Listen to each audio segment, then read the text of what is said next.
What's going on, everybody? It's Canadian Yorker here today. Um, I am doing the WWE broadcast because Boone Steele is away in Jamaica at the moment, and I wanted to cover the Friday Night Smackdown that happened on January 26, 2024. The the SmackDown took place at the KCS Center in Miami, Florida. So I just wanted to tell you guys this.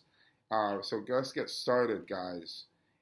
So last so what happened? It opened up with a match between uh, Carlos Carlito and Santos Escobar. So Carlito and Santos Escobar are still feuding. That means Latino World Order and Legado del Fantasma were feuding. Carlito hammered away in the corner, got started in the match, and then got sent to the buckle. But then Escobar sends him to the apron with the Legado. So Legado's distracted. Carlito knocked him down, and then Escobar recovers from his knockdown, and then he clotheslines Carlito. But Carlito comes back with a super hurricane that takes down Carlito again, and then he gets him into a seated abdominal stretch. Carlito fights back though, and comes back with a drop kick, and then does his rolling neckbreaker, tries to pin Escobar for two, but then was not successful in doing that. And then Carlito does a running knee and a clothesline to put Escobar down, and then everybody gets into a brawl on the floor. And then Carlito, Zelina de Vega was attacked from behind by, there's a new superstar within the Legado del Fantasma, Alexa Lopez. So Zelina Vega is attacked by Alexa Lopez, and then that shows that Carlito is distracted, and then Escobar comes from behind and pins him for three. Just to recap on that match, it's good to see that Legado is back in action, and Escobar is showing his villain side that I haven't seen before, right? So because of that, this is really building up to Rey Mysterio coming back and setting things straight with Escobar, right? Because Rey Mysterio is out for some time until he comes back from his injury, right? And that's going to be a massive buildup. I just don't understand. I don't see why Rey Mysterio is always the one that gets betrayed every single time. I mean, it's insane. But I'd love to see a redemption arc with Rey Mysterio. I definitely want to see Rey Mysterio come back and get that win over Escobar and the Legado del Fantasma. So this is going to be really nice to see that happening. The next thing that happened was we have our women tag teams titles matches. Now, Boone Steele and we have been discussing back and forth about the challengers, about Chance and Carter versus the Kabuki Warriors from Damage Control. So Chance and Carter, as I had said, Chance and Carter are a very interesting tag team champions for the women's tag team champions. I thought that they were really good.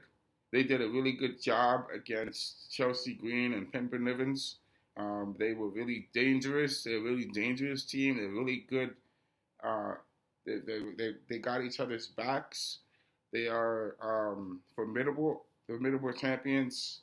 But this is, their time to defend their title against the Kabuki Warriors. But the Kabuki Warriors are part of Damage Control, right? And so let's just get into this match. So Chance and Carter defending. Carter rolls on Asuka, and she almost pins her for 2. And then Chance gets a slingshot helo for 2 of her own. Chance takes both of them out with a slingshot dive to the floor. And then Chance is in trouble because Sana is outside, all right? Chance comes back in and dives onto both of the Warriors to drop them to the floor, right? Then we have a spinning leg drop. Yes, it almost takes out Asuka, right? But she tags back in Sana, right? And then Sana jumps off the top rope and does her insane elbow, right? And then but Asuka breaks it up, right? And Asuka kicks Carter in the head, right? And then Sana does her insane elbow from the top rope, and they beat an upset win. The Kabuki Warriors and Damage Control. The Kabuki Warriors win their tag team titles against Chance and Carter, right? So, they had a pretty good run, Chance and Carter, but now it's time for the Kabuki Warriors to rise. And Damage Control now has all the gold, sadly. Actually, these two are like my 2 favorite groups going at it, Chance and Carter and the Kabuki Warriors, which I really like to see. But now it's just time for the new champions. And good luck to them. Congratulations to Kairi Sane and Asuka on their championship. Next up, we are looking at Bobby Lashley and the Street Profits, Street Gucci versus the Final Testament, right? So Bobby Lashley faces off against the Final Testament. So Bobby Lashley comes down to the ring with Street Profits, and then he calls out the Final Testament out, right?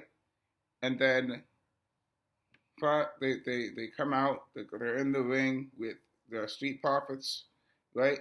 Karrion Kross and the Final Testament are out, right? Karrion Kross just leaves the ring after that, but Bobby Lashley stops them, right? And then they have a lady called Scarlett. Scarlett goes after Lashley's eyes, right? Then the Final Testament takes out everybody on the Street Profits. So this is good for Bobby Lashley and the Street Profits. They obviously need an opponent that's going to give them a push. And this is what these guys are doing. Karrion Kross and the Final Testament are doing this to push the Street Profits to the edge. I think the Street Profits are being used as a face now. They're turning into a face group. They're not really heels. The Final Testament is more of a heel. I believe it's going to be really interesting to see what happens going forward with the Street Profits and the Final Testament. This is not the end of this feud. And we're going to find this really interesting. All right, so this is good. Next up, we have Logan Paul. He finally joins KO on the KO show, right? And then after that, they were talking, and then Logan Paul. This is why I have this shirt right here. Logan Paul, not a true champion. We got to boycott Logan Paul, baby. See, boycott Logan Paul right here. boycott him. All right. So boy Logan Paul attacked Kevin Owens, right? And then he damaged Kevin Owens' hand even further. All right. Next up, we have the next match: Carmelo Hayes versus Austin Theory. So Grayson Waller joins Austin Theory. So Grayson Waller, Carmelo Hayes drop kicks Theory with the start to the match, and a springboard clothesline does it again.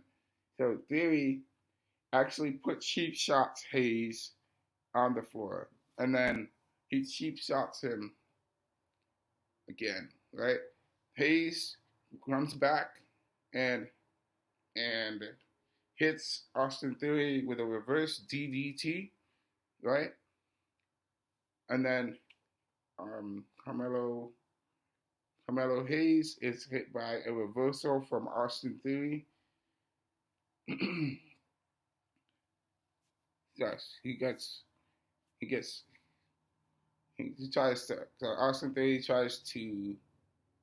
Carmelo Hayes tries to pin Theory, but he's not successful because Grayson Waller gets in there to distract Hayes, right?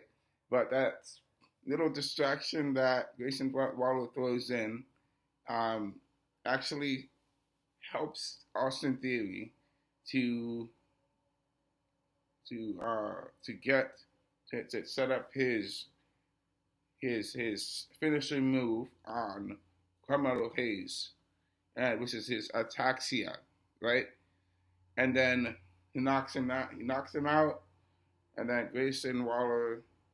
Austin Theory pins Carmelo Hayes in 1, 2, 3, right? So this is an interesting scenario. I like seeing how Carmelo Hayes is being pushed in the WWE, and he's really improving as a wrestler. And him and Theory's feuding along with Grayson Waller. So Carmelo Hayes and Austin Theory feuding together is a really interesting mix-up because now there's more variety for Austin Theory, and they're never going to get stale as wrestlers. Carmelo Hayes is never going to get stale because he has a vast abundance of wrestlers to work with. And so I think this is a really good matchup, and I believe we will be seeing him in the Royal Rumble. All right, so this is going to be really interesting. All right, next up we have LA Knight versus Solo Sikoa. So the Bloodline was in town in Miami that night. The Bloodline is there. Solo Sikoa comes in the ramp, so that's LA Knight. And then Solo Sikoa comes into the match, and LA Knight attacks Solo Sikoa by going after his leg, right? And then after he goes after his leg, he tries to stomp Solo Sikoa's hand to stop Solo Sikoa from doing his Samoan spike, right? To damage his hand, all right? And then after attacking Solo's hand, LA Knight takes Solo Sikoa down to the floor, and then after that, he attacks him, he slams him, he takes him and throws him into the ramp, the steel steps, right? So LA Knight is just hammering Solo Sikoa, right? After he's hammering him, LA Knight charges Solo Sikoa, but Solo Sikoa counters LA Knight picking him up and giving him a Samoan drop, and then tries to pin him for 2, right? But then he's not successful because LA Knight kicks out. So, I'll let Solo Sikoa. So, Solo Sikoa and LA Knight both are able to get to their feet, and then they start slugging out in the middle of the ring. And then LA Knight attacks Solo Sikoa with the DDT, and they both are able to counter, fall away to the floor. While they're on the floor, LA Knight stands up while Solo Sikoa is also able to get to his feet and runs over to. LA Knight standing by the wall. Solo Sikoa runs straight towards him and tries to ram him through.